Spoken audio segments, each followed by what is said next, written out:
in a sentence. Now, this is an issue when you're dealing with first declension nouns or second declension masculine nouns.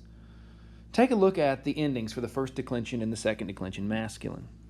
You can see for the first declension that the genitive singular and the nominative plural both end in AE. Now, I see that the dative singular also ends in AE, but for now, none of our sentences will have any datives in them.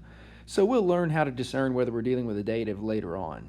The fact that they both end in AE means that you have to know how to tell the difference between a nominative and a genitive in a sentence. Same thing is true for the second declension masculine endings. They both end in a long I. So how do you know?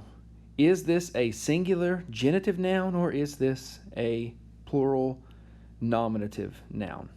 Well, there are two questions that we can ask when we see one of these forms in a sentence. The first question is there another noun next to the noun? If we say no to that, then that means that we cannot have a genitive ending.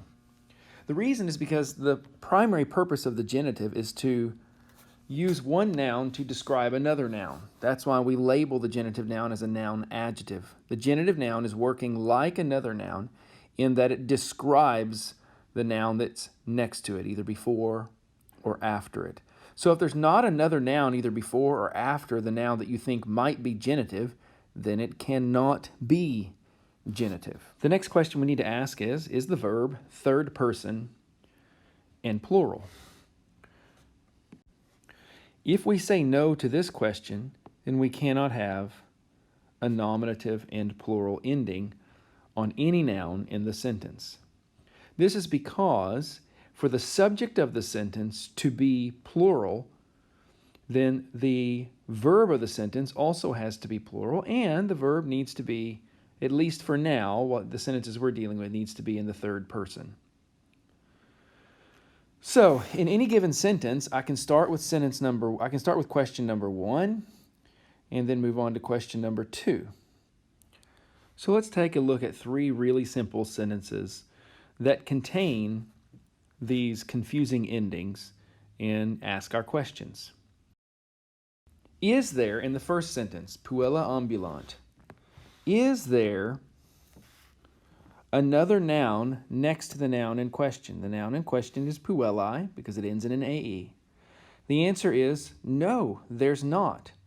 That means that this word cannot be singular and genitive. It cannot be because the genitive case needs to describe another noun and there's not another noun to describe. So if we were parsing this noun, we would parse it as feminine, plural, and nominative. Now, just to check ourselves, we can now move on to the second question. Is our verb third person and plural? Here's the ending, unt, from OST, mustis unt, and the answer is yes. So that confirms that we can have a plural nominative noun. So this sentence says, the girls are walking, or simply the girls walk. Something very similar in the next sentence.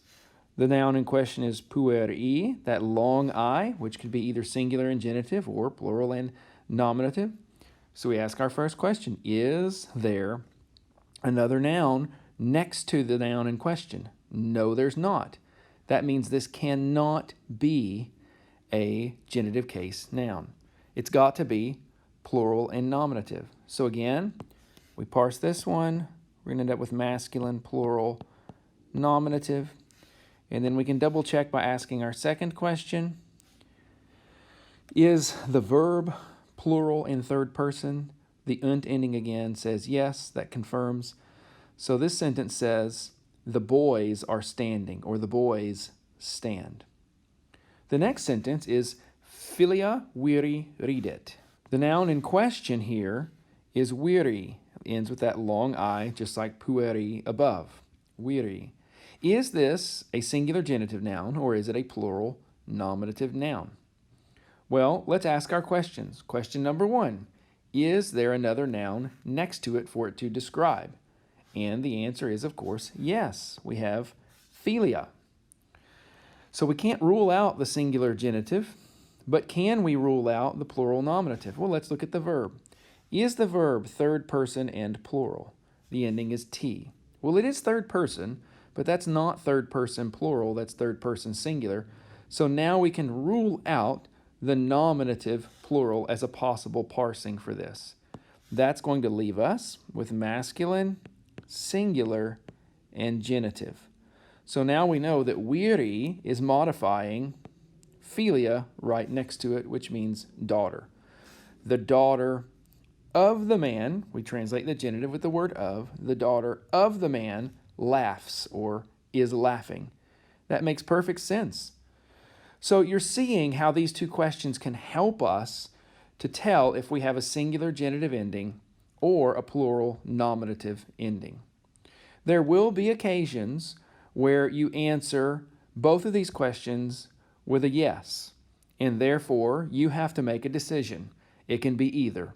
But most of the time, your answers to these two questions will help you solve the riddle of whether or not you have a singular genitive ending or a plural nominative ending. Hope this is helpful. See you next time.